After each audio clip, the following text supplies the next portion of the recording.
Asia's wild tigers are fighting for their lives. Now a small army of biologists from the Wildlife Conservation Society are leading the charge to save them. In the end, tigers have a right to survive as much as human beings.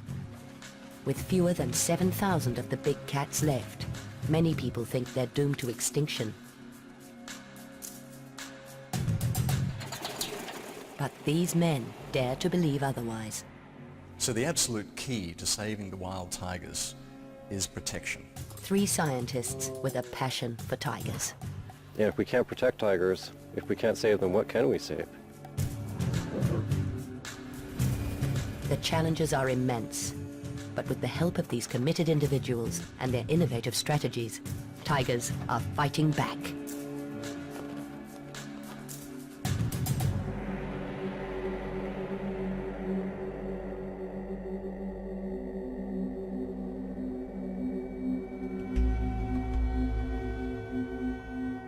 In the Russian Far East, a young tiger is on the move.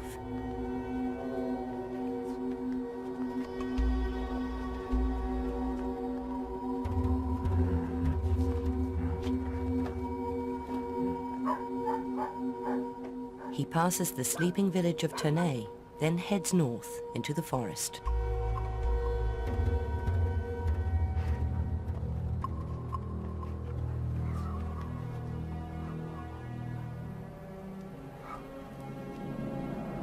Nobody sees him, but his presence hasn't gone unnoticed. Close on his trail are American biologist John Goodrich and Russian tracker Kola Rebin. They know this tiger. He's one of 8 radio-collared animals that the Wildlife Conservation Society, or WCS, are following here in Russia. Here's a nice track. So he came right down here off this hillside and walked right out onto the road here and then continued on up the road a ways. Vaisa is a 19-month-old cub, and he's right at that age where he's spending less and less time with his mother, starting to move more on his own.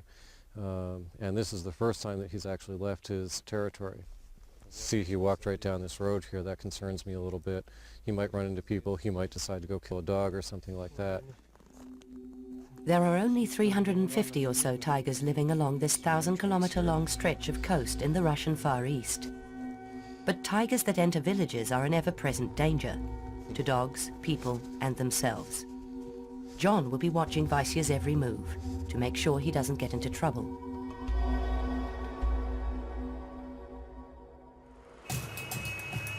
Nearly 4,500 kilometers to the southwest, 2 investigators are going undercover. Australian biologist Tony Lynham and his WCS colleague Kalia are fighting Thailand's illegal tiger trade. They've heard that protected wildlife is being sold in Bangkok's famous weekend market. To gather video evidence, they fit Kalia's bag with a hidden camera.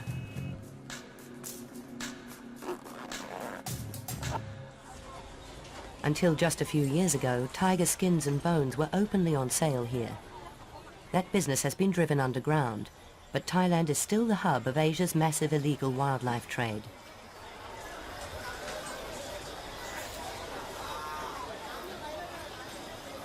There are no tiger parts for sale today, but they're about to find some animals that are even more endangered.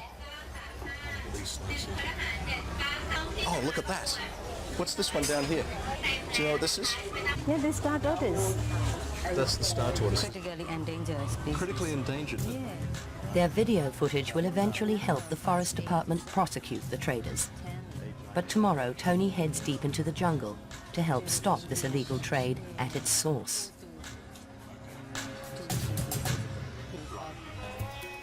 More than 2,000 kilometers further west, Ulas Karanth is beginning a journey through the Badra Tiger Reserve in southern India.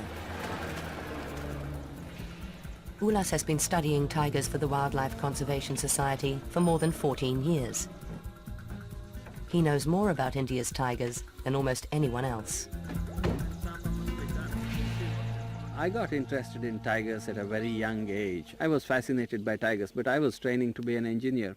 At that point in my career, I read Dr. George Schaler's pioneering study of tigers in Kanha Park in India.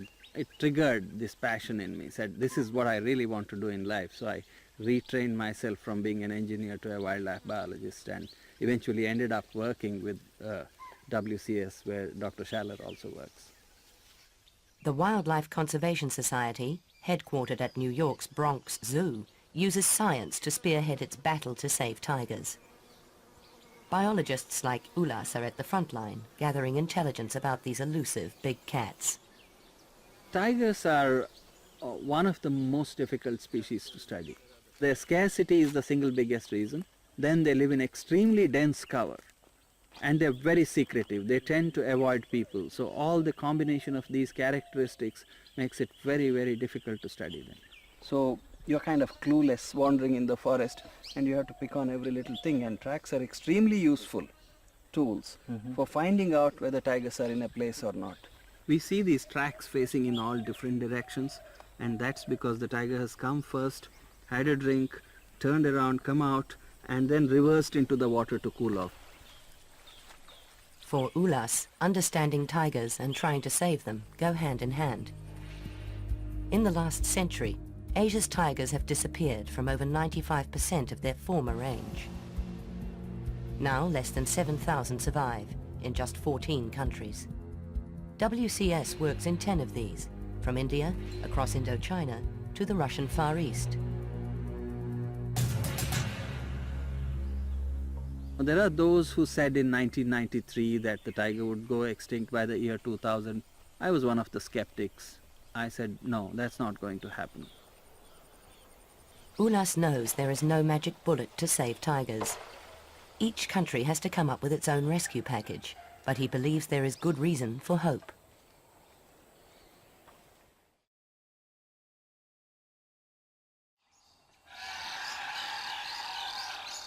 Ulas's optimism is based on his knowledge of tiger biology. The key to understanding tiger is to know that it's a big meat-eating animal, and it eats about 3,000 kilograms of live prey per year just to survive. So that translates into about 50 animals the size of an axis deer or a small cow. This basic formula, that a single tiger needs to eat a large animal every week, applies equally in India, Thailand and Russia. And it determines how much space a tiger needs to live in.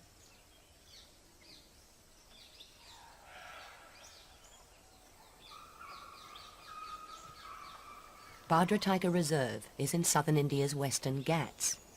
These are potentially rich forests with lots of food for hungry predators. 100 square kilometers can support more than 15 tigers. A tigress might live her whole life within an area of just 10 square kilometers. Things are very different in Russia, at the northern limit of the tiger's range. There, prey density is very low. To find the same amount of food, Russian tigers need huge home ranges, up to 30 times larger than their Indian cousins.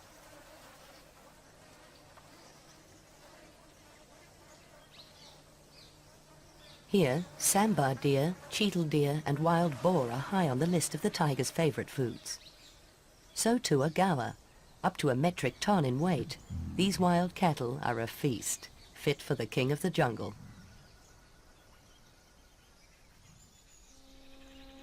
Studying prey helps Ulas and his team understand how tigers fit into the scheme of life in India's forests. It's not easy. Until recently, poaching was rife here, and the animals are very wary. Researchers Praveen and Samba are alert to any movement.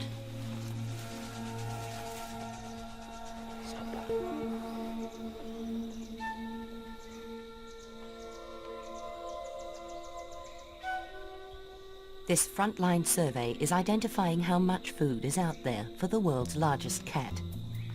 Although prey and tiger numbers are low at the moment, Ulas Karanth and his team are confident that this will soon change. But is the outlook as hopeful for tigers in other countries?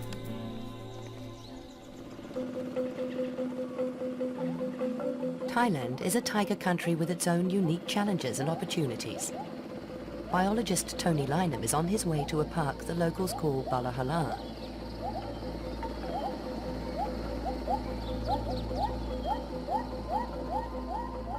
This rainforest is in the far south, on the border with Malaysia. It's very wet, and there isn't much food for tigers. As a result, they're rare and hard to find, as Tony knows only too well. I have not yet seen a tiger in the wild. I've come very close. I've seen their tracks, fresh tracks, tracks that were so fresh that the water was still seeping into the hollows formed by the toes. Last month I got very, very close. I was probably 10 seconds away from seeing a tiger. I'm sure I've been in places where tigers have been sitting watching me, but I haven't seen the tigers because they've been hidden. Rivers are the easiest means of access in these dense jungles. During the rainy season, this river floods its banks, but this is winter, the driest time of the year. Water levels are so low, the boat can only just make it. In the last 7 years, Tony has been to some of the most remote and inaccessible parts of Southeast Asia, carrying out surveys to find just where tigers still survive. 4.5 years ago, I came to the Balahala forest for the very first time. What I found here was an intact assemblage of carnivores: tigers, clouded leopards, panthers, leopard cats, marbled cats. They're all here. I was very, very impressed. I also found a prey base to support those carnivores, and what I thought I had here was something worth preserving. Alarmingly, Tony has found only a few viable populations of tigers in Thailand and in neighbouring Myanmar, formerly known as Burma. In many places, tigers have disappeared altogether. But with an estimated 50 or so tigers, Balahala is an exception. So why are tigers hanging on here when they're vanishing from many other places?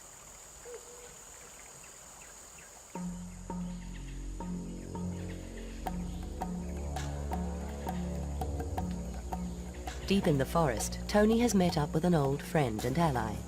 Lieutenant Colonel Pitak is an officer in the Thai Border Patrol Police, and he's keen to show Tony the results of some local police work. A few years ago, wildlife protection was made one of the Border Patrol Police's official jobs. Their brand of assertive action gives Tony and his WCS colleagues hope for the future of Asia's tigers. We believe that with good protection, with good efforts across the range of the tiger, that we can restore tiger populations. We can have 100,000 tigers potentially. 100,000 tigers will eat a lot of meat, but that seems to be in good supply around here. Fresh guard tracks right here, and big tracks. What's that over there? Gower. There we go. The many animal tracks are a sign that wildlife thrives here. That should mean that tigers are plentiful too. But Tony is more likely to come across one of thousands of smaller species of invertebrates. Oh, look. This giant millipede may be harmless, but there are plenty of other small creatures Tony has to beware of, like leeches and tiny biting ticks. Blood-sucking bugs aren't the only challenge here. Rugged mountains are covered in dense forest which is almost impossible to move through, let alone count tigers in.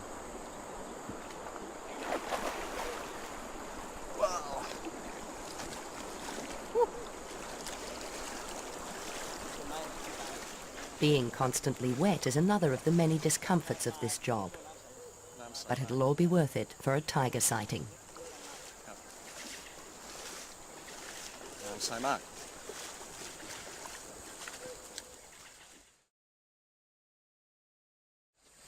Look, fresh tracks here. That must have been, let's see, possibly yesterday, maybe last night. Fresh tracks. One animal's come this way. Fresh chew marks on these grass blades. Yeah, very, very fresh. Okay. Yep. It's a rare sight. A herd of gaur feeding in the open. Where there's gaur, there must be tigers. It's unusual in Thailand to see these shy, wild cattle in such numbers. Tony counts 19 animals, including young. Police protection is ensuring a good food supply for local tigers.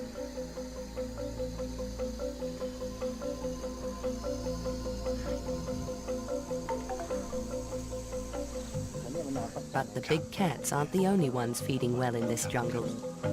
Okay. What's that? Leech? A leech? That's a full one. A fat leech has been helping itself to a meal of blood. Guy.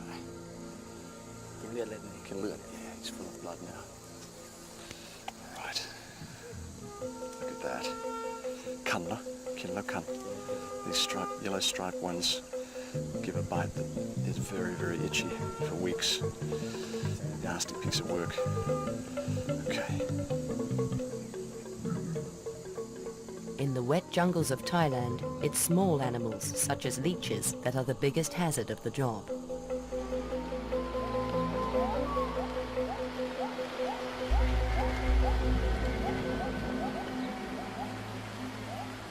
It's a different story in Russia, where people share their neighborhood with tigers.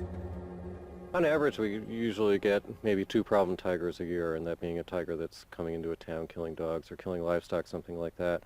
So far this year, knock on wood, we haven't had any problem tigers. John is part of a team called in to deal with tigers that come into villages like Ternay to ensure there's no conflict between people and predators. John is keeping a night watch to make sure that the young male Vaisya doesn't enter the village and get into trouble. From his house on the hill, he can pick up the signal from Vaisya's radio collar.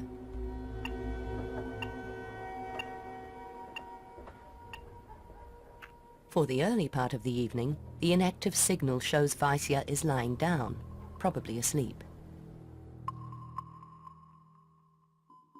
Later, John continues the hourly checks from his bed.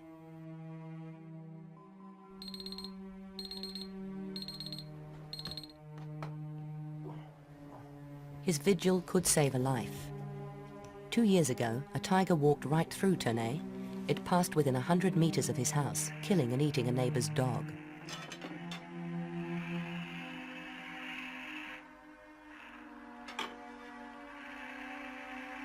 By early morning, Vaisya's signal has disappeared as he heads away from the village.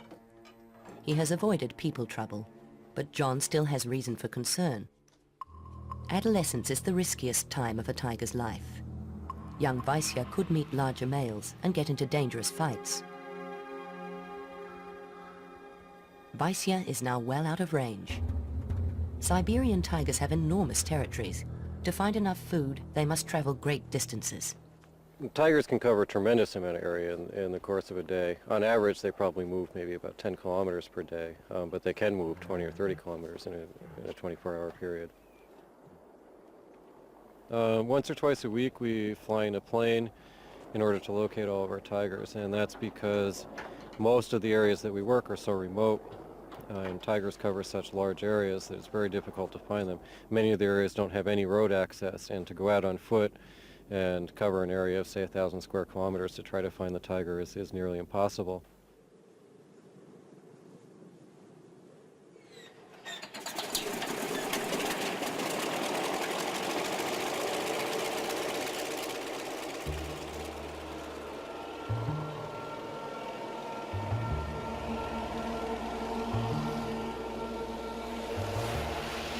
The Antonov biplane has been flying since 1947. Radio tracking flights are not for the faint-hearted or those prone to air sickness, but Andrei is well used to them. He's one of 5 Russian trackers working with John to uncover intimate details of the lives of individual tigers. The plane heads north, but quite a few minutes pass before Andrei picks up Vaisya's signal. The young tiger has walked more than 10 kilometers overnight. Andrei directs the pilot to move in closer for a look, and the plane begins to make stomach-churning turns.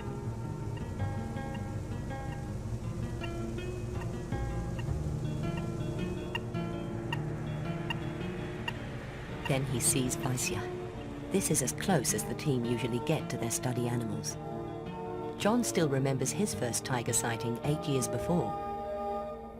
We're flying low over this oak forest that looked like pretty much just like the forest at home in New York where I grew up, except that all of a sudden there was this tiger there. And it was amazing on kind of 2 fronts. One, it was just absolutely amazing to see a tiger, this big, beautiful orange animal running through the forest. But it was also amazing to me how natural it looked and how much it seemed like he belonged there. The plane leaves the young male and heads in search of the 7 other radio-collared tigers.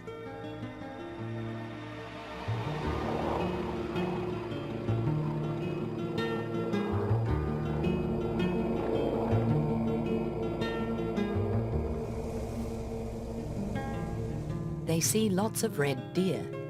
This is good news for Vaisya, who'll be hunting on his own for the first time.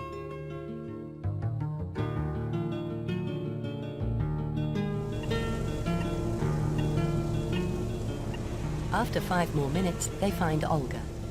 And she's not alone. She has 3 young cubs with her. Olga's a really important animal in our study.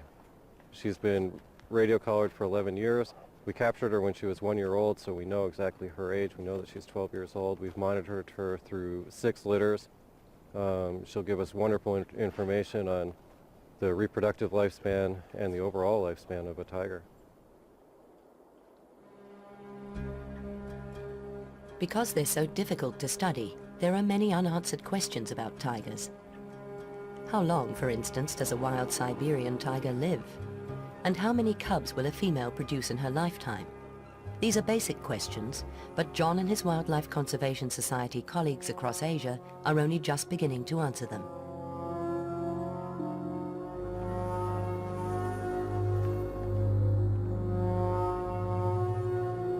They have to be detectives, gathering clues to piece together a picture of how tigers live and what they need to survive. Because they work in such different countries, each biologist collects his information in quite different ways. Today, John is out to investigate a possible tiger kill. But first, he has to make sure he's not in any danger himself. So caller reported seeing some crows over here, which means we might have a kill. I just want to check and make sure we don't have any radio-collared tigers in the area. However slim, there's also a chance that John could still be surprised by an uncollared animal. Nope, no signals.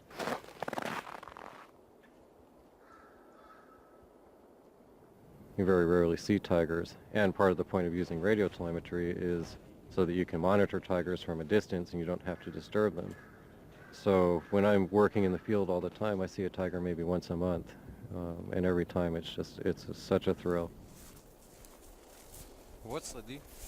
when I'm following tiger tracks, and that's one of my favorite things to do, is to track a tiger in the snow. I do always have that expectation and hope and anticipation that maybe suddenly there he will be. Like crime scene investigators, John and Kola assemble the evidence. It points to a tiger called Volodya, father of the young Vaisya. 11.3 centimeter pad width. Got a fairly fresh tiger track.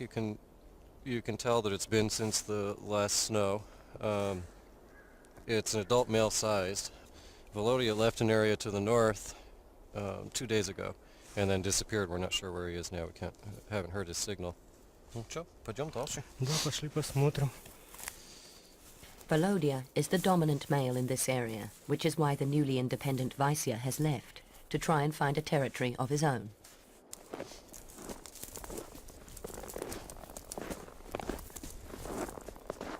The tracks here gotten drifted in with snow, and we've lost him, but we'll just go into the woods and look around, see if we can find him there. John and Kola hope the trail isn't about to go cold. Every tiger print tells a story. Really beautiful tracks. You can see how he chooses where the snow is hard so he can walk on top but it doesn't break through.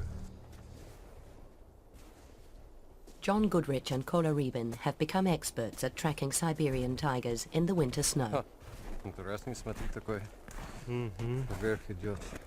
So these tracks are coming up, and that's because when the tiger walked through here, they packed the snow down, and then when the wind blew the snow away, it didn't blow the packed down snow where the tiger walked. So that means that the tiger walked here in the fresh snow before the wind started blowing and blew the snow away. The pieces of the puzzle are falling in place. They know which tiger made the tracks and when it was here. Then they begin finding clues that suggest what it killed.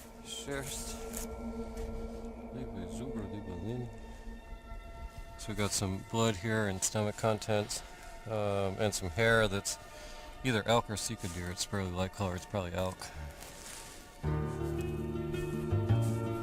The signs of life and death are clearly marked in the snow. Here the tiger dragged the elk, or red deer, for a few hundred meters. With every kill they track, John and Kola learn more about the habits of their tigers. They know, for instance, that red deer are a favorite prey item, and that wild boar come a close second.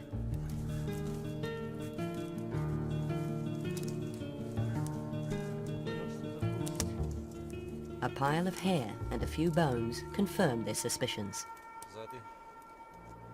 Part of the pectoral girdle. Can tell by the bone that it's a really young animal. So it'd be less than a 1-year-old elk. Похоже, как молодой действительно. So it looks like he killed it right out in the open there, dragged it in here, ate a little bit, and then drug it further. Probably drug it further because they don't like to be next to real open areas.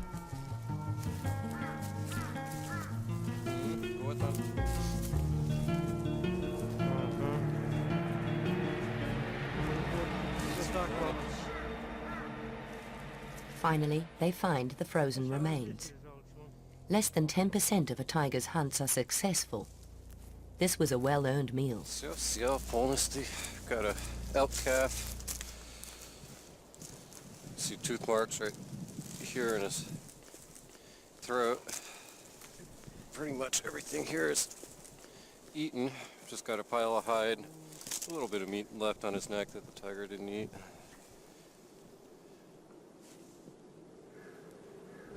After a big meal like this, the tiger velodia won't need to eat again for a few days. It's just as well. A snowstorm is blowing in from the Sea of Japan. There'll be no more tracking for the next few days.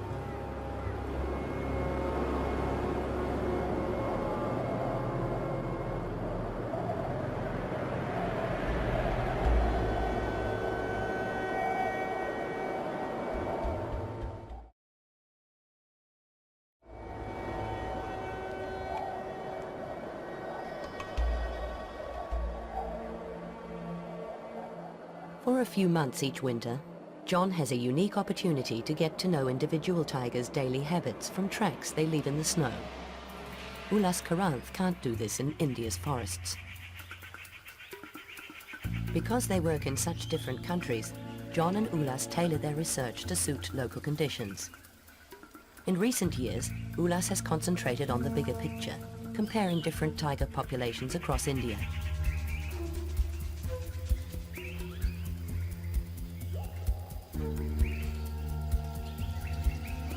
Luckily, tigers have some habits that help. They enjoy the easy travel that roads offer, and they mark their territories with droppings. In the process, they leave behind clues. Ulas and his team are always looking for insights into their secretive study animal. There are a variety of techniques that scientists use to pierce this veil of secrecy and learn about the tigers. The most basic ones were like picking up their scats, droppings, searching the forest, looking for their kills, and you're really like a Sherlock Holmes there. You're looking at all the evidence, digging through the muck, get a few pieces of the puzzle in place.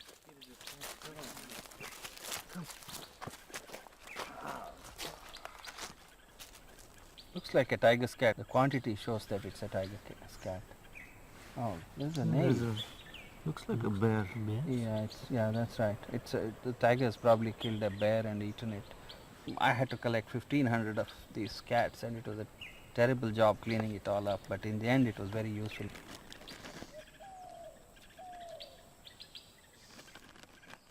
It may not be glamorous, but it's one way for Ulas to get a close-up look at the tiger's dietary habits. Even more of a challenge has been finding ways to count them.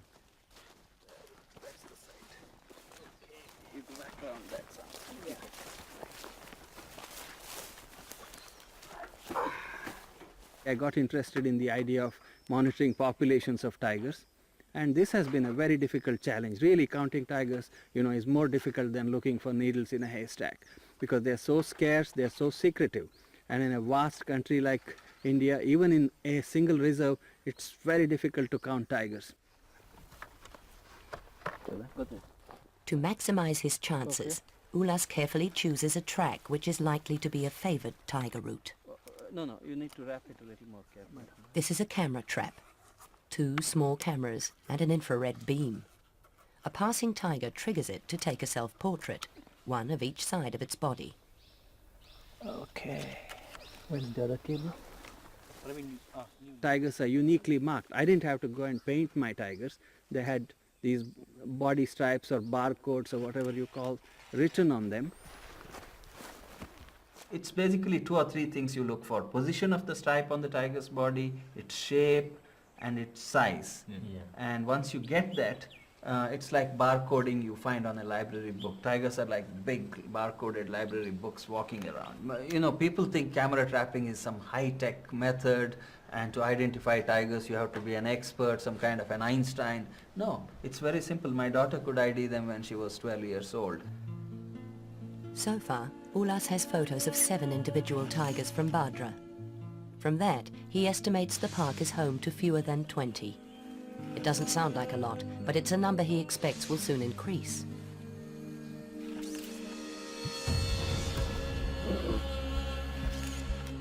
But tigers aren't the only thing caught on camera. Camera trap photos also provide chilling glimpses of armed poachers.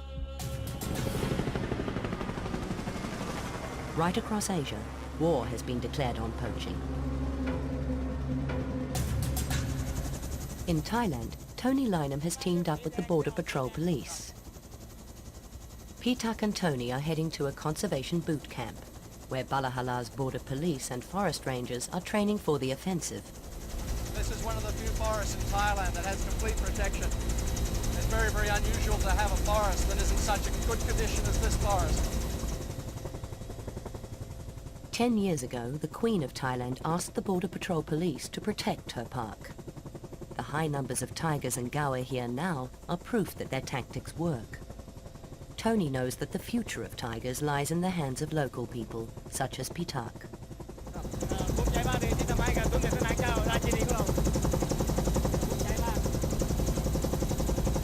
He said he's very proud to be working here for the Queen, to be very safe in this area, for the Queen and for the people of Thailand.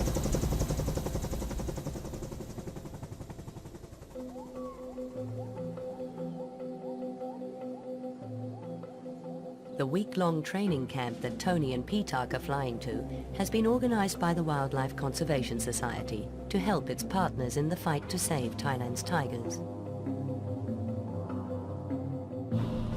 These Border Patrol Police and Forest Department rangers are the frontline forces.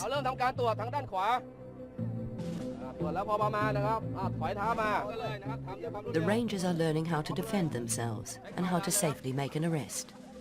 This could be the difference between life and death in a confrontation with an armed poacher. The Forest Department and Tony, meanwhile, are teaching the police about the illegal wildlife trade. So this is a tiger tooth. Yes, tiger. It's unmistakable, isn't it? It's very big, Very big. very, very large. ใช้เกี่ยวกับว่าฝน Not medicine. เวลาหมากัด no มันไม่ใช่ยา รักกดเป็นหอ A good, a lucky charm. lucky time ซื่อ It may be a lucky charm, but not for the tiger. อันนี้ในร้านตามกล่องเนี่ยเขาบอกว่าเป็น tiger bones In the market they say it's from tiger. tiger yes Okay. from tiger Tiger bone. tiger bones Okay. The demand for medicines made from tigers is driving them to extinction. perfect 50 baht That's 50 baht tooth. yeah 10 บาท And what is this now? This is tiger bone pills. yes tiger bone pill A good tonic for general weakness, muscular aches, and take 10 pills each time, 3 times daily after meals. But there is no magic pill to save tigers. Tony will soon return to the jungles, finding out where tigers still survive. In doing tiger conservation, it's important to know that there is something out there to preserve, that there are still tigers left. When we see the signs of tigers, it's a good feeling. It makes us all realize that what we're doing, the efforts that we're making, are worthwhile. The icing on the cake would be to see a tiger, but as yet, I haven't had that opportunity. Not seeing a tiger hasn't blunted Tony's passion for his work. He firmly believes that Thailand's tigers have a future in protected areas such as Balahala. In Russia, the only major road to the village of Ternay runs right through the Sokoty-Alin Biosphere Reserve. This is prime Siberian tiger habitat. But a constant stream of trucks carry timber from other forests straight through the reserve. John Goodrich knows only too well that this road is very bad news for tigers. In the past 10 years, we've had 5 radio-collared tigers poached on this road, and we've had 2 tiger cubs hit and killed by cars on this road. There has been no successful reproduction on this road in the past 10 years because these tigresses were killed. They all had cubs when they were killed, and the cubs were too young to survive on their own, so the cubs also died. Got an eagle circling up here. I'm going to stop and watch him because that is often associated with tiger kills.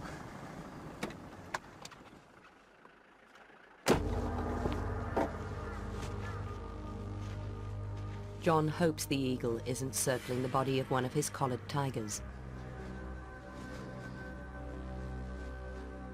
In the 11 years the Siberian Tiger Project has been going, some very grim statistics have emerged. Out of 22 radio-collared tigers that died, 18 were killed by poachers or in road accidents. This is particularly bad news, as it's estimated that fewer than 30 tigers live in the reserve. Nobody knows how many prey animals have also been poached.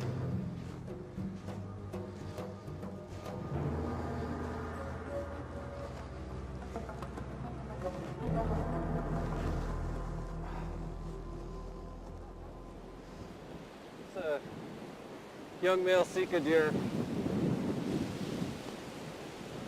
probably killed by poachers. It's not a tiger kill as far as I can tell. It's fairly old. It's been here for a week at least. Often what happens when poachers shoot an animal, if it doesn't fall down right away right next to the road, they just leave it. You know, so they probably shot this next to the road, it ran off 100 yards, fell down and died, but the poachers already figured that they missed, or because they're afraid to spend much time on next to the road because they'll get caught by the poaching patrol. To protect tigers along this deadly stretch of road, the Sokoty-Alin Biosphere Reserve have stationed a poaching patrol here. They watch the road from a small cabin high on a hill. If they see anything suspicious, they radio through to a mobile unit. As a result, there have been no tiger deaths on the road for 3 years. Yet outside the reserve, poaching is still a major threat to the 350 or so remaining Siberian tigers. John and Kola have been asked to help a young tiger. 6 weeks ago, he was found severely frostbitten and nearly dead after poachers killed his mother and siblings. First, they must anesthetize the cub. John distracts him long enough for Kola to get a clear shot with the tranquilizer dart.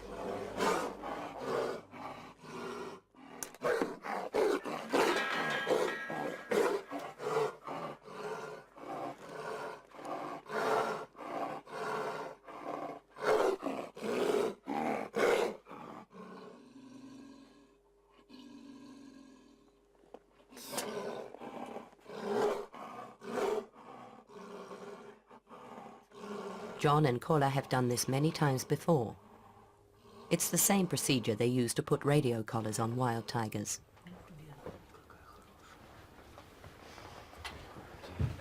The Kruglov family have nursed the cub since he was found. Now they're keen for an expert opinion on how he's recovering. They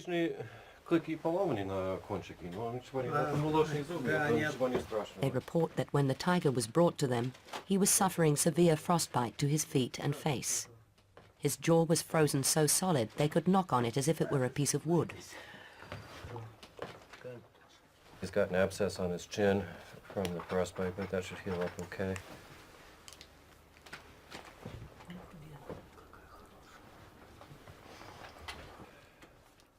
While the tiger is under anesthetic, Kola collects blood samples that will help alert them to possible diseases.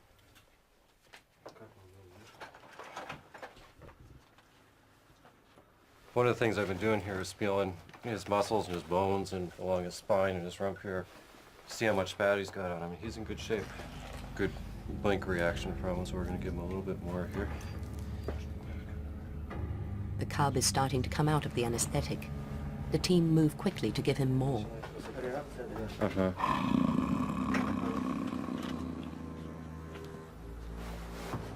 It's a risky business. Too small a dose and the tiger may wake up. Too large and he could stop breathing.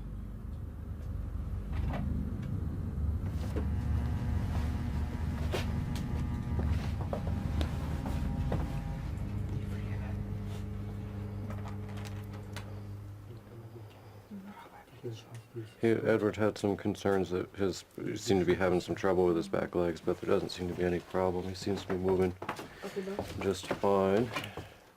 He lost one claw here on his back leg, but it's grown back, so that's okay.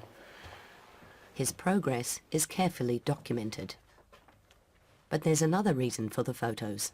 Photos we can take for identification purposes. If he escapes or something and then the tiger skin shows up somewhere, we'll be able to identify it. Looks good. It's a bitter irony that photos taken to show how well the cub is recovered may one day be needed to identify his body.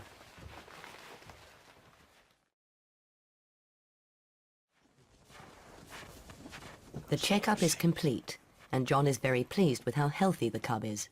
His weight has doubled in 6 weeks. Now it's time to get him back in the cage up the hill before he wakes up.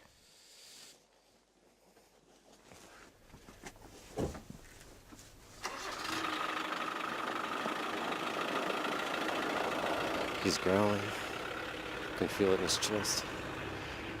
We're gonna have to get him in his cage fast, so get ready.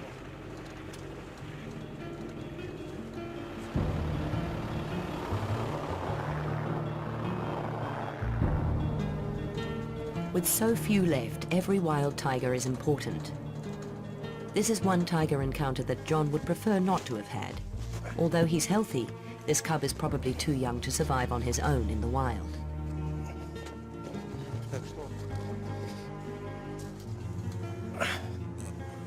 The poachers who killed his mother and siblings have almost certainly doomed him to a life behind bars in a zoo. But there is a ray of hope. Attitudes are changing. The people who first found him could have sold his body for a small fortune. Instead, they chose to save him.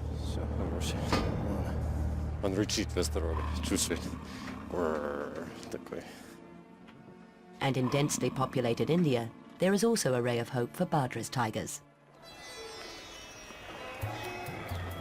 Asia's tigers and the wild places where they live have been disappearing at alarming rates. Ulas Karanth believes that to make India's few remaining forests safe for tigers, people must be kept out. This year has been a milestone for the Badra Tiger Reserve, but Ulas has to go into the surrounding countryside to find out why.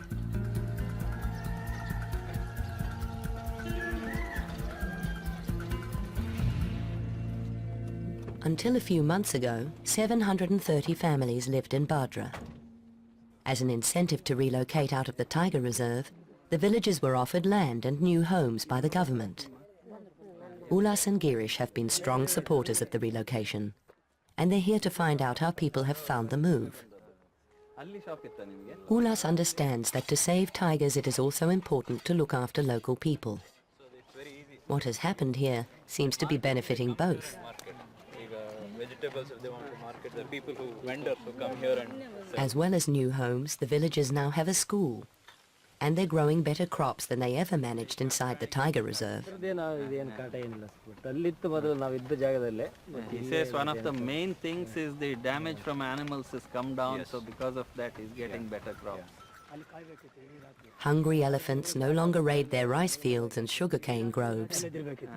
One of the things that he says, they are so much healthier because they sleep a lot more.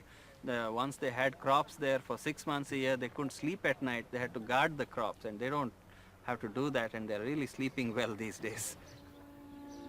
The wild animals in Badra Tiger Reserve are sleeping more easily now too.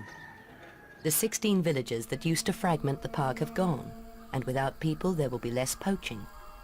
Ulas believes this approach is the key to saving Badra's tigers and their prey. I'm very sure that tigers can't be saved by scientists and science alone. All elements have to be in place. But what science does is channelize all this passion in the right direction, because you can be full of passion and be doing absolutely the wrong thing. It's the knowledge that science provides that allows you to do the right thing in the most efficient way. A tigress can produce between 2 and 5 cubs every 2 years, so with enough food, their numbers can recover quickly. Ulas expects that in 10 years, Badra's tiger population will be 3 or 4 times what it is now. It is this knowledge which gives the Wildlife Conservation Society such hope. Tiger as a species has a right to survive because we didn't create the tiger, we inherited it, and we need to pass it on to the future generations. There's immense potential actually. If we get our act right, I think there's a lot of room for tigers on this earth. Even in a continent that's home to more than 3.5 billion people, Ulas and his WCS colleagues believe there's room for up to 100,000 tigers.